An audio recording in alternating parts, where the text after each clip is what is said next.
বুড়ি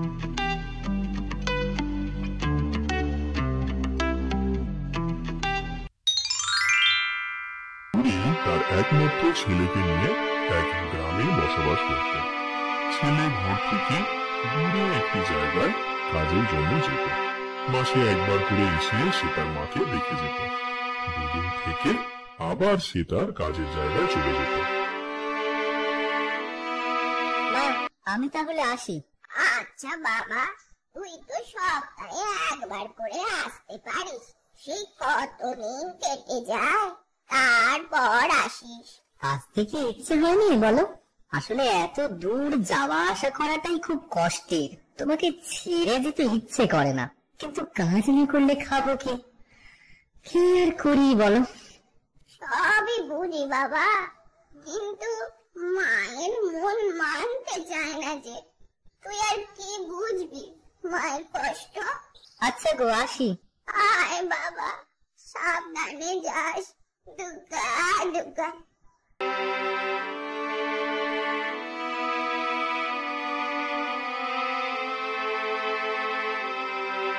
বুড়ির পোলা কাজে চলে গেল।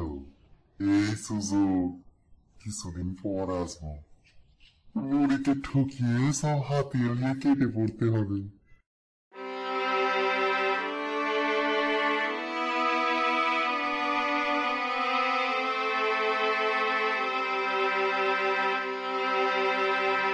বুড়িমা, ও বুড়িমা, বাড়িতে আসো নাকি?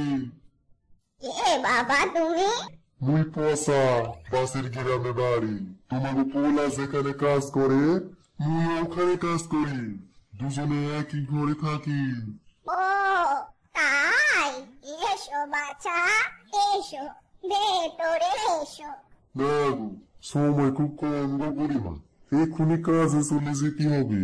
তোমাকে পোলা তোমার একবার খোঁজ নিয়ে যেতে বলেছিল, ওই জন্যই তো এলুম গো। দেখো দিদি, চাঁদ আমার খুব ভালো করেছো। তা আমার ছেলে কি কিছু বলে পাঠিয়েছে? ওই লোকই তো আসা। তোমাকে পোলা এবারে কিছুদিন দেরি করে ফিরবে। আর তার পড়ার মতো জামা নাই।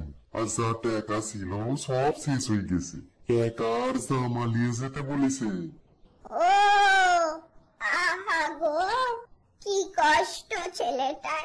তাহলে তার চলছে কি করে? তুমি হুদাই চিন্তা করছো বুড়িমা।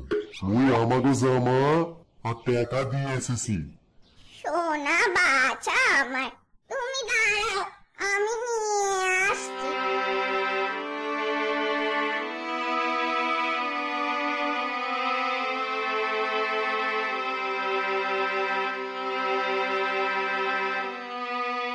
শোনো বাছা, আমার কাছে এই দুটো জামা আছে, আর কিছু মোহর আছে।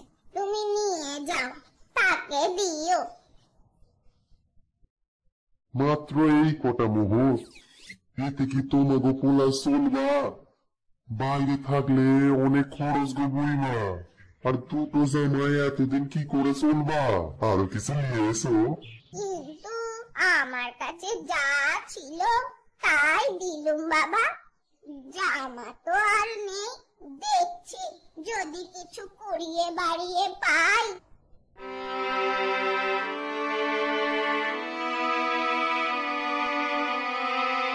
এই নাও বাচ্চা, এই একটা সোনার বালা ছিল। আরে বাস, বুড়ির কাছ থেকে মোহর জামা পেয়ে গেলুম, সাথে একটা সোনার বালাও। জিও পচা জিও। কি ভাবছো বাবা, এগুলোতে হবে নে? না না বুড়িমা, খুব হবে। নিয়ে আসি এখন, অনেকটা পথ যেতে হবে। এসো এসো বাবা, দুগা দুগা।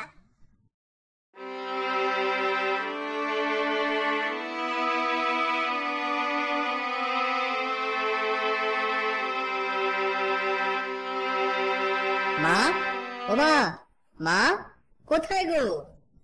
ওকা তুই? হ্যাঁ গো, আমি। কেমন আছো মা? আমি আমি ভালোই আছি। তবে যে বলে পাঠালি এবারে দেরি করে ফিরবি, চলে এলি যে? আমি আমি আবার কখন বলে পাঠালুম? তুই তো একজনকে দিয়ে জামার টাকা চেয়ে পাঠালি, তোর সঙ্গে নাকি কাজ করে? না, আমি তো কাউকে পাঠাইনি। কি নাম বলেছে? নাম বললো পচা, পাশের গায়ে থাকে। ছেড়েছে। পচা তো একটা জোচ্চোর, লোকের বাড়ি চুরি করে আর লোক ঠকিয়ে বেড়ায়। তা ওকে কি দিয়েছে শুনি? ওই তো তোর দুটো জামা, গোটা 10 মোহর আর একটা সোনার বালা। সর্বনাশ, সে কি করলে? ওই পচা তোমাকে বোকা বানিয়েছে। তুমি কি বোকা গো মা! তা আমি কি করে বুঝবো বল বাবা? এত বোকা হলে হবে মা? সারা পৃথিবী ঘুরে তোমার চেয়েও বোকা যদি কোনোদিন পাই, তবেই আমি বাড়ি ফিরবো, নয়তো আর ফিরবো না। এই আমি চললুম। শোন বাবা, যাস নে, ফিরে আয়, ফিরে আয় বাবা।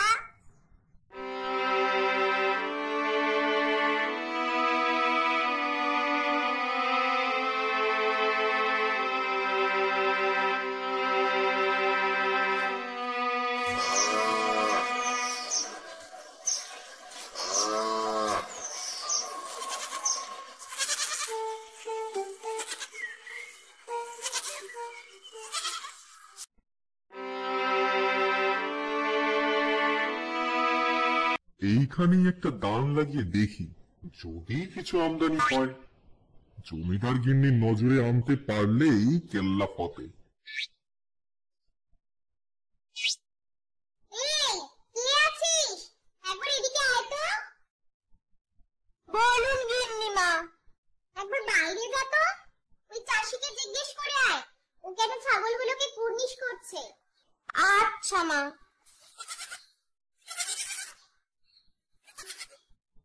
ও চাষি ভাই, তুমি এই ছাগলগুলোকে কুর্নিশ করছো কেন? তোমাদের এই ছাগলগুলো হলো আমার আত্মীয়। আগামীকাল আমার ছেলের বিয়ে, নিমন্ত্রণ করতে এসেছি। এরা বরযাত্রী যাবে। তুমি গিন্নিমাকে গিয়ে বলো যেন তিনি অনুমতি দেন।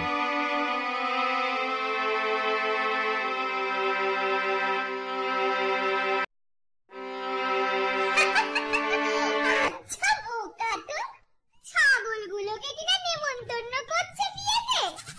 তাই তো বললো।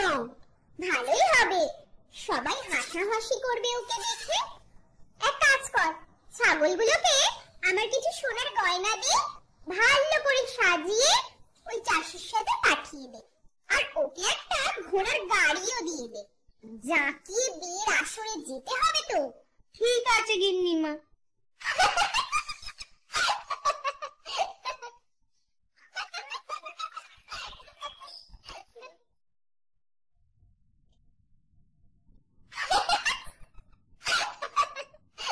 কি ব্যাপার গিন্নি, এত খোশ মেজাজ? ওগো, শোনো শোনো, সে মজার ব্যাপার। তুমি যদি দেখতে, তুমিও হেসে গড়াগড়ি দিতে। মজার ব্যাপার? তা কিরকম শুনি? এক বোকা চাষি এসে আমাদের ছাগলগুলোকে কুর্নিশ করছিল। বলে কিনা ছাগলগুলো তাই আত্মীয়। তাই সে এসেছে ছেলের বিয়েতে নেমন্তন্ন করতে। ছাগল নাকি হবে বরযাত্রী। বলো, এই কথাটা শুনে হাসি